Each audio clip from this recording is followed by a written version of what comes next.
at your residence, come office, I think. Office bija che. Biju Chair. Oh, okay. That was residence, huh? This was Oh, okay. residence. Wonderful. તો કેમ છો? બધું મજામાં છે? બધા મજામાં. આજ તો મોક્ષાદી એકાદશીના વ્રત પણ છે. Oh, yes. Yes. You're fasting today or what? Yes, fasting. Oh, good, good, good. So we can start with this question on fasting. Why do you fast on Ekadashi? Oh, it's a great question. You know, there are, Not on 12th day or not on 10th day, but 11th day. yes, the 11th day, Ekadash, one after the 10. In one way, you see, the decimal number system gets completed. And when you start the 11th day of the moon cycle, it's the day of Vishnu. This is what has been said. So, this chemical factory that we exist in, this body, outside there is skin, but inside it is all very strong chemicals. You have the sulfuric acid in your stomach. The liver is a chemical factory. The kidneys have to filter it. So once in 11 days, the factory needs a break. So you drink more fluids. You're very convincing. It needs more fluid so that it flushes out. And in that way, every 11th day of the moon cycle, because our month is consists of 2 moon cycles, 15 days and 15 days, it's half moon and half moon. So it's 1 moon cycle. But we follow the lunar calendar. And every 11th day, you take a break. You take a break from eating, because the goal of life is not eating. True. And when your stomach is lighter, then your spirit also has an opportunity to fly. I agree with you. Yes. Beautifully explained. Thank you so much, His Excellency, for kicking us off on this amazing and beautiful day. Namaste, everyone. Welcome to this special Gita Jayanti gathering, a day when we honor actually one of the most profound conversations in humanity, the dialogue between Krishna and Arjuna. Today, of course, we're here to explore ancient wisdom for modern minds, with two remarkable voices who joined me today. Revered Daaji, the global guide of heartfulness, a teacher who blends ancient yogic wisdom with the realities of modern life. And of course, His Excellency Shri Vishal V. Sharma, Ambassador and Permanent Delegate of India to UNESCO, a statesman who brings India civilization clarity to global diplomacy. So thank you for being here. My name is Pragya. I am a heartfulness trainer and, obviously a disciple of Daaji. So I'm so honored and privileged to moderate this conversation. Daaji, you started this conversation already on, the importance of Ekadashi. And while we heard His Excellency, I would love to get your perspective as well. Oh, I was fascinated by this, this farmer's almanac. And that almanac is prepared around the moon cycle. And also in India, when you see the old tradition where they would see the muhurtam for planting seeds in the farm. So it was very well connected scientifically why we do what we do. Now, when you see the impact of the moon on Earth, it affects water levels tremendously. If you see high tides because of the moon, especially on full moon, if there is a flooding at the same time, if it happens to be a Purnima or 15th day, the effect of the flooding will be devastating. because the sea water rises tremendously and doesn't receive, it pushes back actually. Now, our human system has almost 70% plus water in our body. You see, and many terms are given based on this moon, the lunar. And if you study the statistics of the hospitals, you will know the term lunatic. It will make you smile and laugh and say, how can moon so far away can create such hallucinations in people? You see, the guy who is depressed, anxious, schizophrenic becomes worse. Murderous tendencies also intensifies. At the same time, poets and lovers also can start writing beautiful poems. So it on both sides it accentuates the positive as well as the negative qualities in person. Long time back, my father told me, he was an Ayurvedic doctor also, that if you start measuring blood pressure, starting from fifth day, sixth day, seventh day, you may not notice a drastic change, but slowly and steadily it keeps going up a little by little notches, and it climaxes on 15th day, and again it starts dropping. So he says, as Vishalji was also mentioning, not overloading your system with food that can compromise the energy flow. We are diverting towards maintaining your health. So if you consider eighth day and 15th day, the midpoint is 11th day. So if you fast on this 11th day, it neutralizes the lunar impact on our physiological neurological system. So it has nothing to do with God, but bringing Vishnu into the picture, common people will understand and respectfully obey and reverentially fast. And it's good also that when you fast at the same time you remember God, it has multiple benefits physiologically as well as spiritually. So if you are fasting, might as well bring in God into the picture. So you have win-win situations. See? So it's like this, modern people, they have this intermittent fasting, etc., etc. Uh, it does benefit surely, but not involving God into the equation.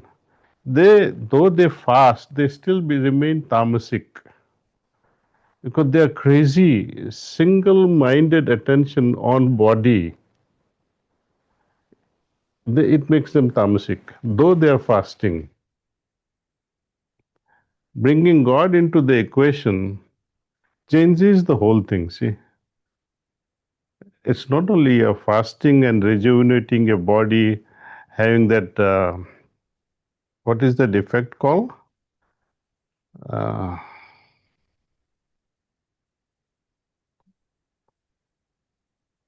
Autophagy, Yes. where the mitochondria starts and all these organelles in the cytoplasm starts rejuvenating. Old are gone and new are created. So fasting definitely rejuvenates our body, and bringing God changes our attitude and makes us more sattvic. So it's a beautiful tradition. Our Eastern tradition is really, really so scientific as well as spiritual. Yeah.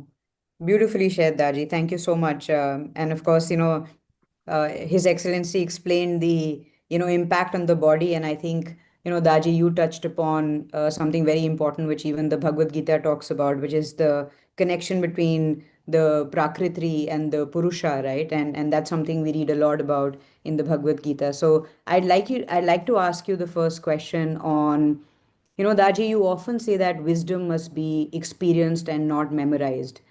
So how does that eliminate, the Gita as a living heart-to-heart dialogue as opposed to something that we just read?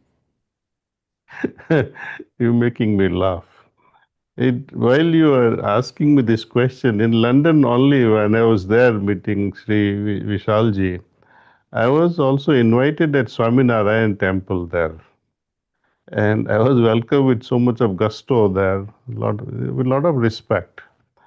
And they had arranged some bhajan kirtan. And when I was asked to go to the stage and say what I had to say, unfortunately, I opened my mouth and asked them a question that bhajan you have just heard from this bhajan party. It was Vaishnava Janato Tenere Kahiye, you know. And in Peer that there is a Parayana stanza. Jane. Huh? Peer Parayana Jane Re. Uh, but there is one stanza, Vach Kach Mana Nischal Rake Jana Jana Janani Tani Re. So I asked the audience, can anyone tell me the meaning of this? Vach Kach Mana Nischal Rake Jana Jana Janani Tani Re. Then horrible thing I did was I asked Swamiji also. Swamiji, the meaning of it. Swamiji could not say it. See. So I say, look, when you take food and you cannot digest it, either you get diarrhea or you get constipation.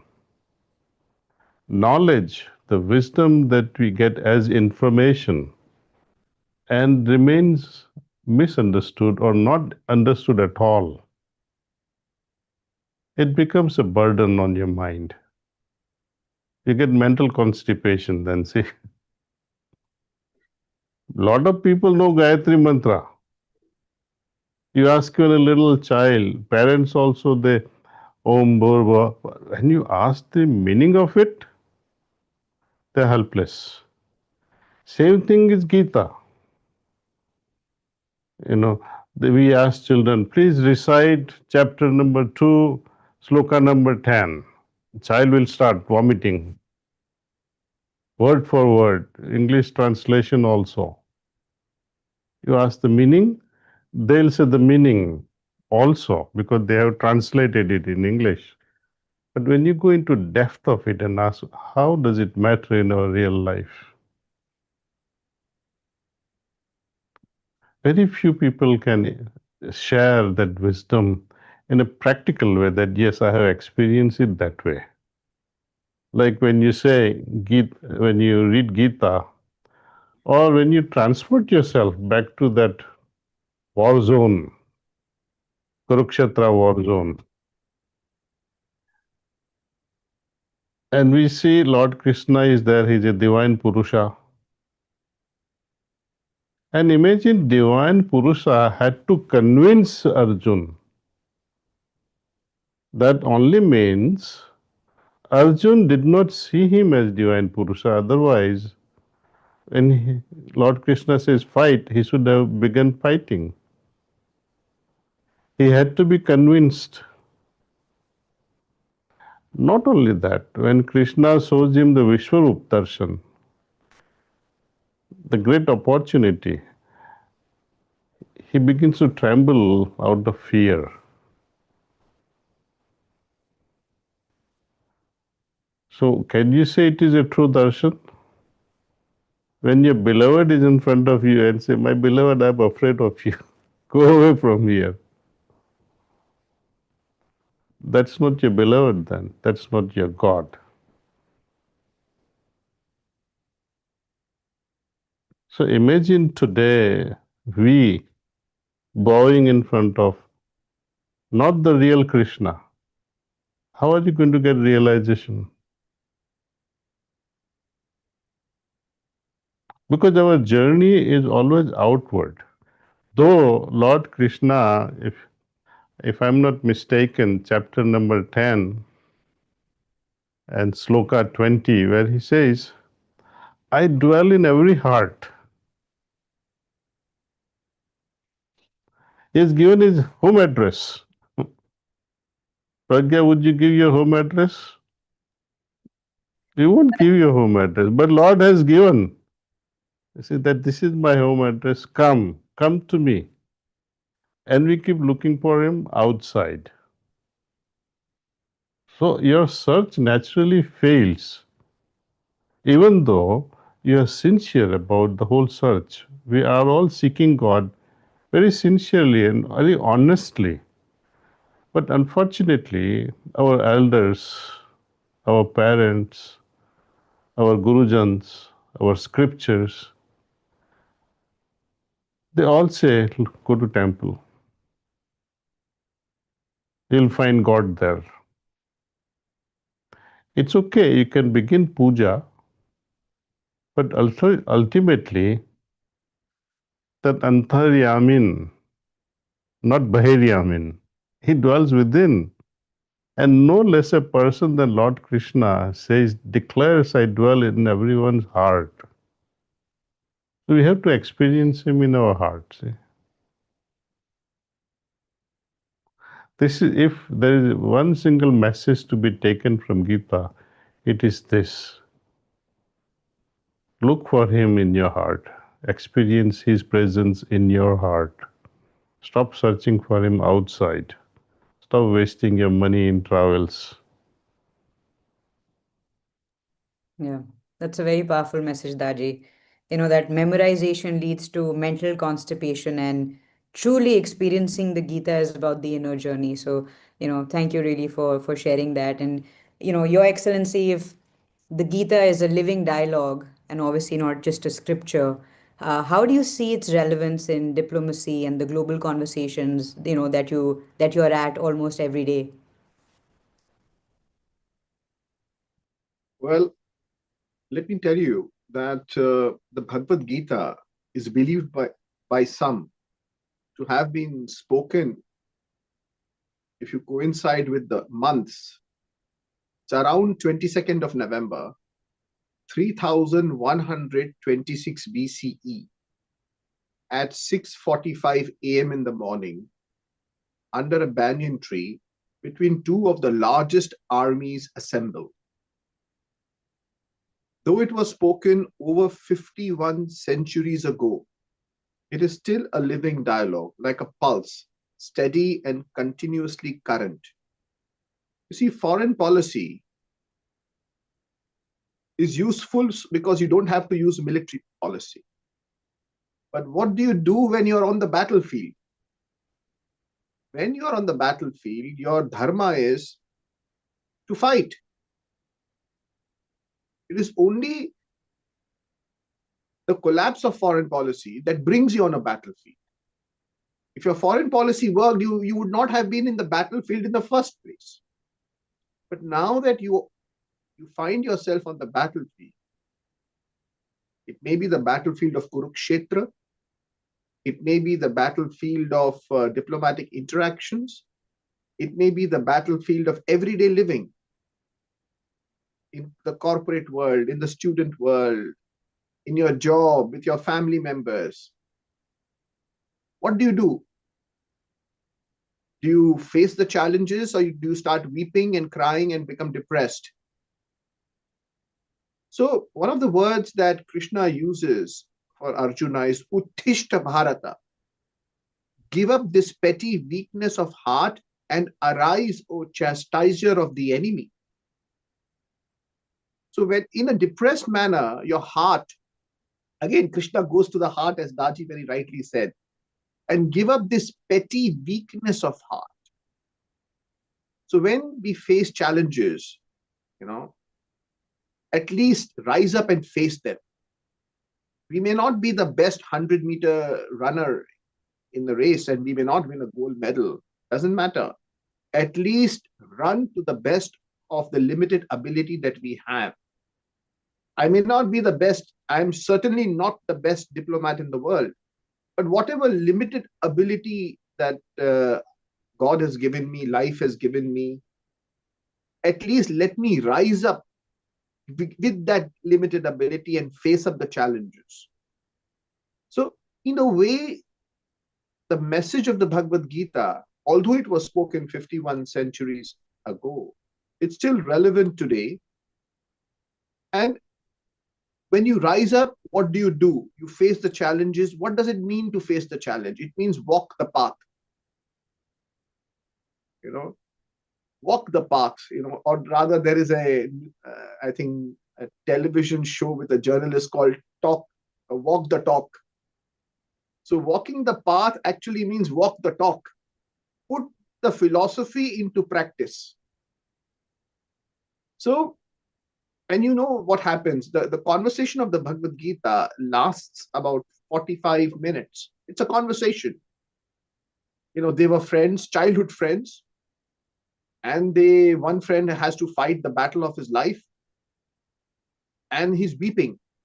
And the friend who's with him is surprised, why are you weeping? So, and he gives n number of explanations as to why he must withdraw from battle. And Krishna would have been wondering that all the insults on your family, all the background stories, you have forgotten because of the weakness of heart. So in that short 45 minutes, you see the role that Krishna has to play. In 45 minutes, he has to transform Arjuna from a state of depression into the state of a champion. And how does he do that? Is through the Does he give Arjuna some new abilities? No, Arjuna was already quite capable. Does he give Arjuna some superpowers? No, Arjuna is a warrior. What does he do? It's through the transformation of the heart. Sometimes, we wonder, in the human body, who is more dominant, the mind or the heart? The mind takes us on so many different paths, but it is the heart that gives us the strength and the spirit. Without agitation, without ahankar, and without fear, which is called na bhayam, if you can walk the talk, then I think we can achieve. So we try to walk the talk in diplomacy. We often speak of building peace in the minds of men. But as I have said on the floor of UNESCO, that don't try to change the minds of people.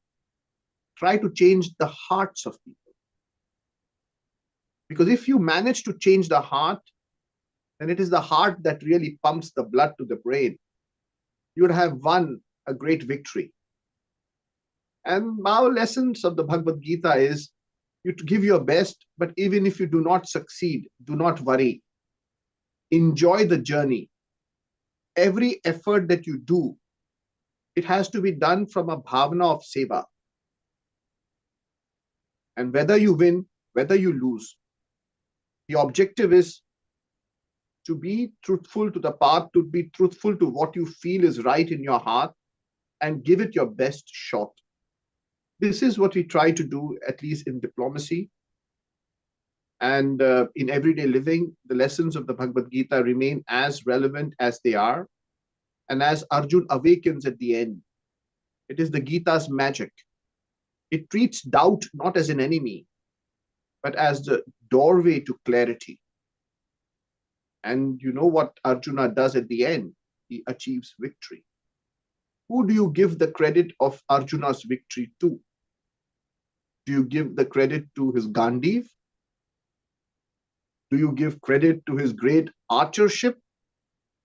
Or do you give credit to Krishna? Who do you give credit for Arjuna's victory? Is a question I leave it open for others. Yeah, I think you took this answer in many directions, and I think it aligns so much with what we do at Heartfulness, right? It's a heart-centered practice, and at least personally, I feel, because I'm a tech policy professional as well, not a diplomat, but often conversations lead to a lot many more solutions than picking up weapons. And we also have something called Heartful Communication, and that's a course that is inspired by Daaji, and we often find that people who've taken these courses really communicate from the heart, and often just those conversations lead to solutions. So thank you, His Excellency, for sharing that. Daji, I also have a question for you on, the Gita really emphasizes sama yama, the alignment of thought, word, and action. And in such a distracted world, is this still really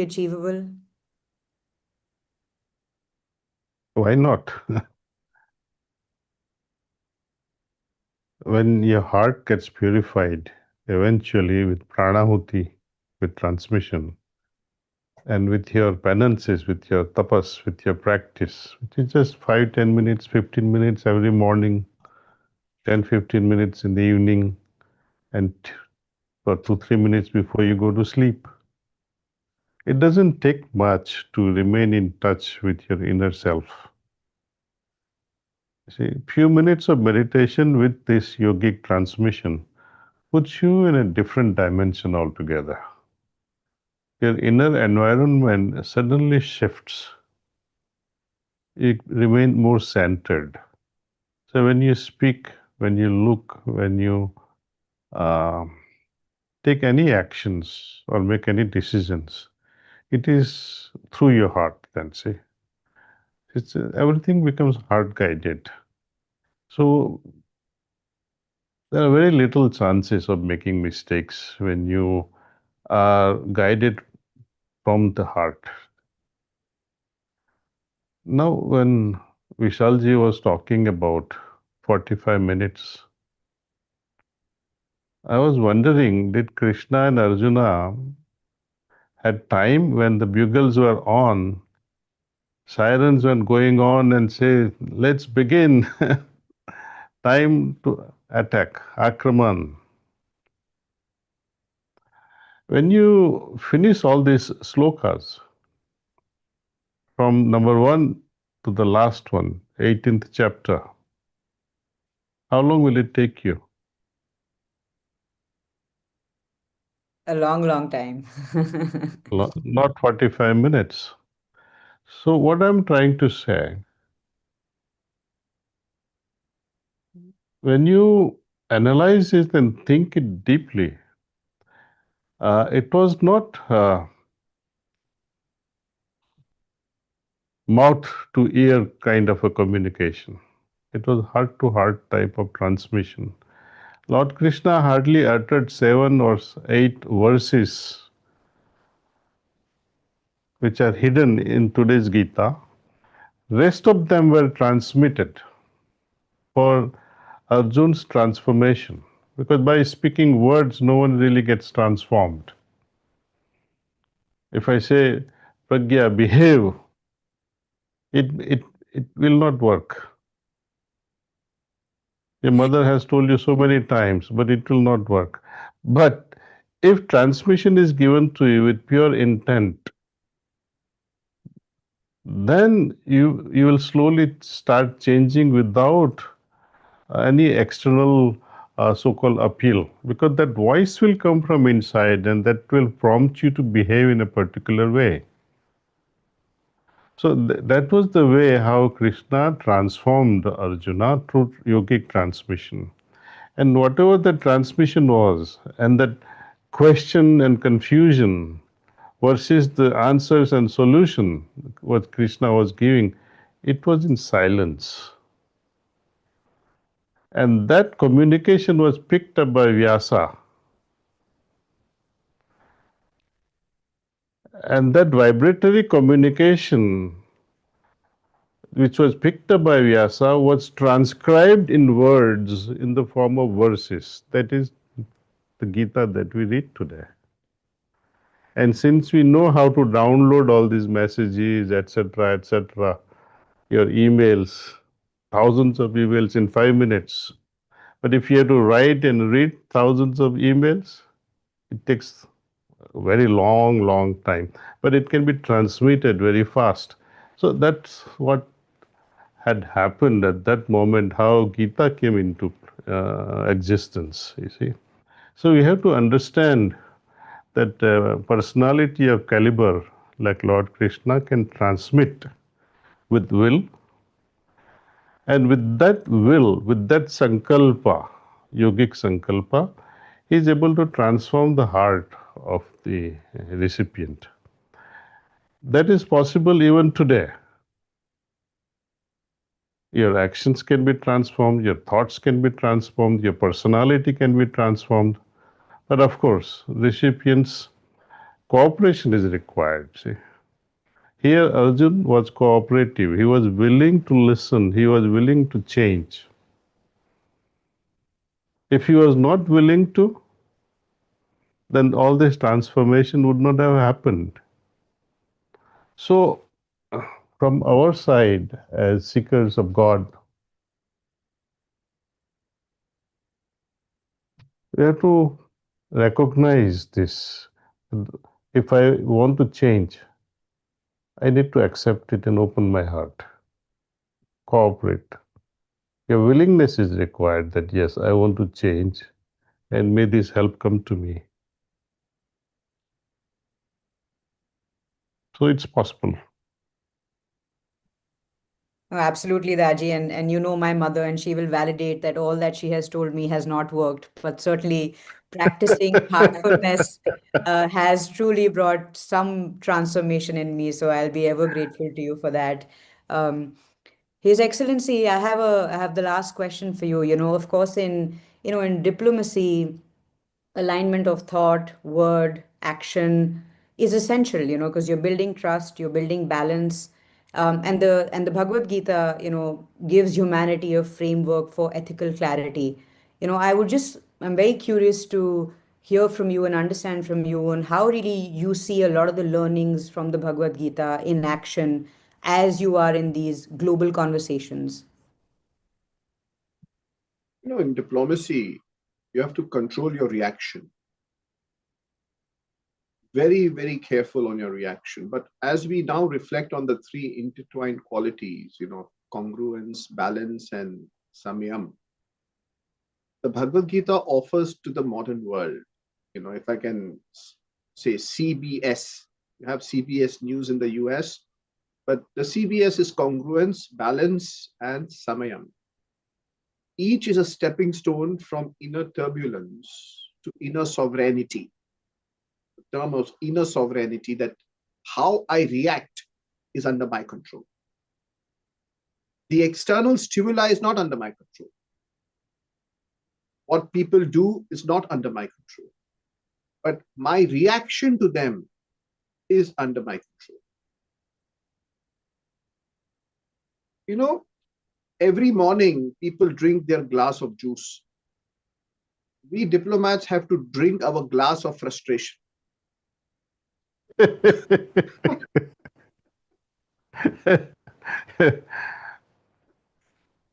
cannot Sorry. exhibit your no, it's you cannot exhibit your frustration to others. What the world wants is solution. The world does not Yes. want your sadness. The world does not want your frustrations. So drink your frustration, control your reaction, how you react. And you need not react immediately to everything that people say. You need not react in appreciation. You need not react in criticism.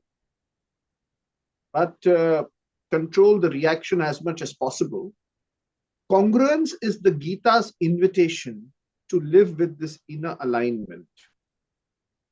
In the Kurukshetra of our minds, and trust me, our minds are a non-ending Kurukshetra. In the Kurukshetra of our mind, we often say one thing, feel another, and do something completely different. This fragmentation creates unrest, fatigue, and confusion. The Bhagavad Gita, to me at least, gently reunites these split currents. Krishna guides Arjuna towards victory in the fight of his life. I never wanted to say fight for his life, but it's a fight of his life. The very purpose of his existence. If you remove the battle of Kurukshetra, what is Arjuna known for? So the very purpose of his existence is defined of how he reacts to Krishna's instructions. Because at the end, Krishna tells him, after speaking and transmitting and all that, he says, you do what you feel is right. So the very purpose of Arjuna's existence were intention, thought, and action, right? ITA, intention, thought, and action. They hum with the same key. When we act with such inner congruence, then the choices we make do not drain the energy from us, they empower us. They carry a quiet luminosity, the way a simple lamp shines more steadily when its wick is well placed and its oil is pure. And from this congruence arises balance, samatvam, the Gita's famous inner equilibrium. Balance does not mean the absence of challenges. If you are in a stormy sea, you see the big ship going left, going right, but still it's sailing and it's balanced. It's not sinking.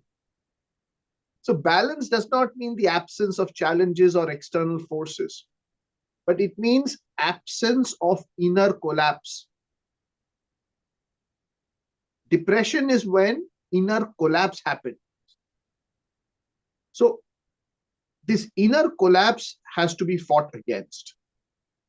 This is the ability to remain centered, whether praise comes to you, whether criticism, gain or loss, stock market ma profit thai gaya, stock market ma loss thai gaya, triumph or disillusionment. Whenever I've invested in stock market in my youth, I always lost my money, right? And there's nothing I could do about it, other than laugh at myself and fight the internal collapse. In a world that often swings between speed and anxiety, this balance becomes actually wisdom. You know, just that you are balanced is actually a wise thing to do. It allows us to participate fully in life without being dissolved by it, without being devoured by it. You know, meditation that heartfulness is giving people. I think this meditation nurtures this desire for balance, the achievement of this balance. In the sthirta or the stillness that you practice, balance becomes not just a theory, but a felt experience. This is what I said, you walk the talk. A gentle reordering of the inner world from chaos to balance. And then comes your samayam, the conversions of attention, will, and presence. It is that point when congruence and balance, they crystallize into symmetry, almost like a musical flow. The samayam is not rigidity, it is refined awareness, the capacity to hold your focus automatically without strain, just as the body breathes in air automatically without strain. To act with depth rather than haste. Just as I said in the beginning, Yeah. do not be in a hurry to react. So, the English say, haste makes waste. True, So, true. No, and since you mentioned about the inner sthirta, you just meditated. I'm curious to learn about your heartfulness experience since you just meditated more recently. well, it's a nice thing, and I'm thankful to Mr. Malela who came here, and he's got very soft eyes, very generous eyes of a cow. So, what appeals to me from meditation is the silence, because it is in silence that I hear the loudest voice, which is the voice of silence. In a world where everyone wants to speak, perhaps satya or truth lies in silence. Very So nice. when Yeah. I'm saying Please go ahead. perhaps, it's for you to experience it. So when I sit in meditation, my heart seeks silence. At times, my house is like 5 floors. Some at night, all the lights I switch off and I quietly just sit down. Complete darkness. complete silence. Some people may freak out and say, oh my God, it's quite spooky, but it's not spooky. It is in silence that you can hear your heart beat. You know, it is in silence that your mind speaks to you. The universe speaks to you. You know, it is that Mahadev, the great Shiva, sits in meditation and he just hums the word Om Shanti. So perhaps the answer lies in silence. I encourage the youngsters of today to explore whether my hypothesis is correct or not, and let me know.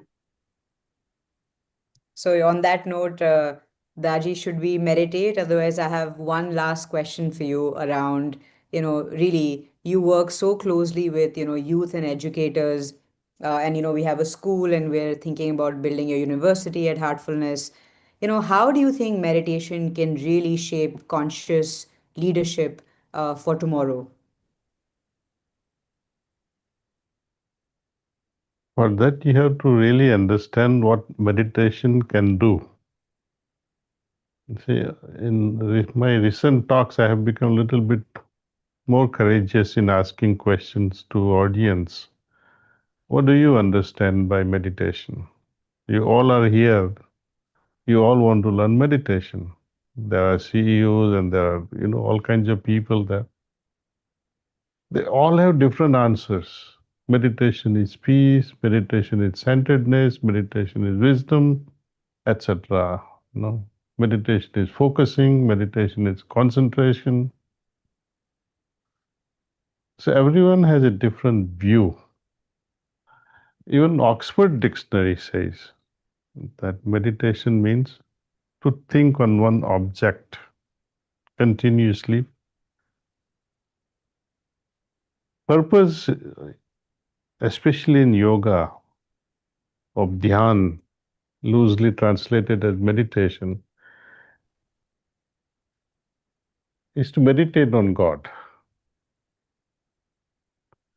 Now, when you say dictionary definition, focusing your mind on object, God is not an object. Moreover, when you think of something, you have to have an idea either of the form or of the quality, none of which are known to us when it comes to God. So, from that perspective, also, you cannot focus your mind on either the form or the quality. So, we slide into the original word dhyan and try to understand what dhyan is and what it can do to us.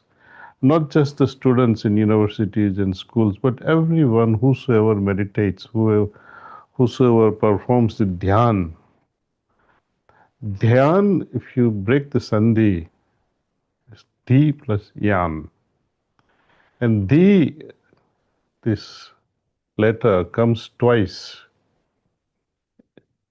in Gayatri Mantra. Dhi mahi diyo yonaha prachodayat. See? Here, dhi means divine wisdom. Vishalji mentioned about the wisdom. Everyone is seeking ultimate wisdom, divine wisdom. And the yan means a vehicle through which you get to, or you get the access to divine wisdom. So now you understand the definition of it, see? Process or vehicle through which you can tap into higher consciousness. That's another way of putting it, see? But now when it comes to vehicle, that transports us from our present consciousness to higher consciousness. It's a quantum jump kind of a thing. There is a need for energy input.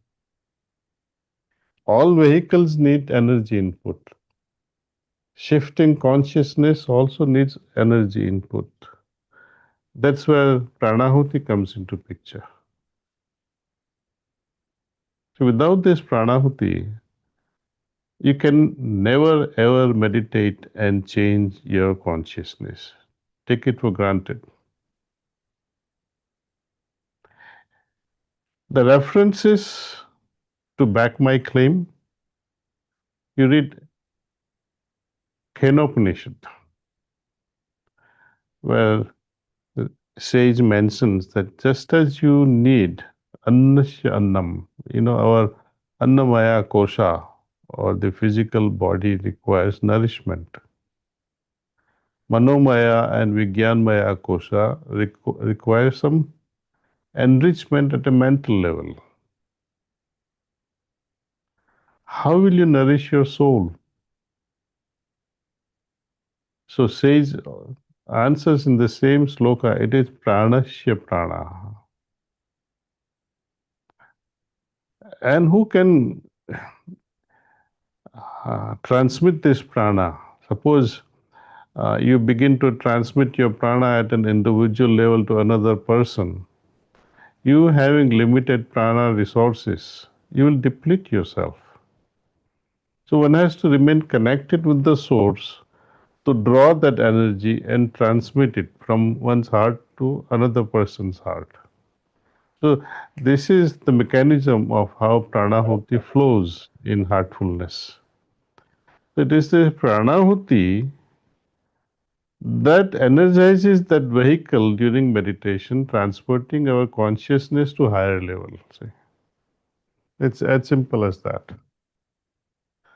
You can make 100 people meditate without transmission, without pranahuti, and 100 people with transmission only for 5 minutes. And you can measure the shift in consciousness. You will see a big time difference.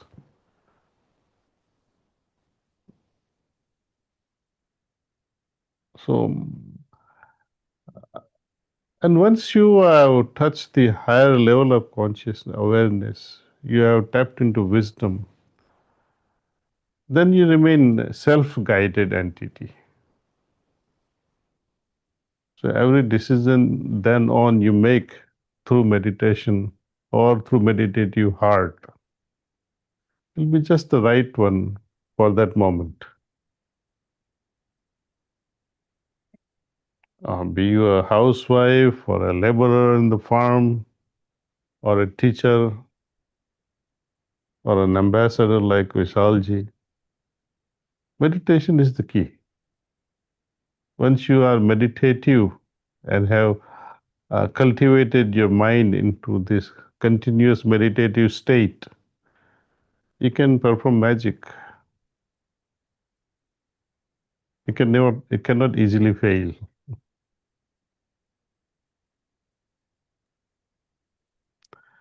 So I think, thank you, sir, Vishalji. And if you do come to India again, and I'm sure you must be visiting India so many times, do come to Kanha.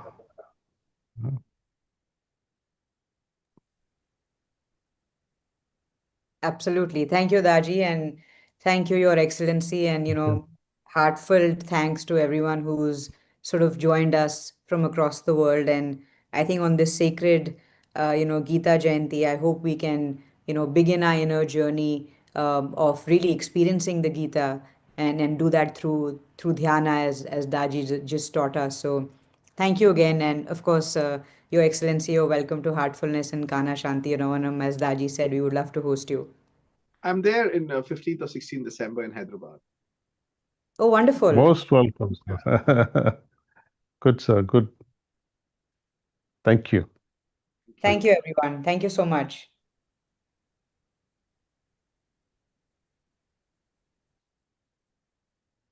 Wonderful session, sir. It was such a. Oh, he's left. Okay. Okay. Thank you. Bye.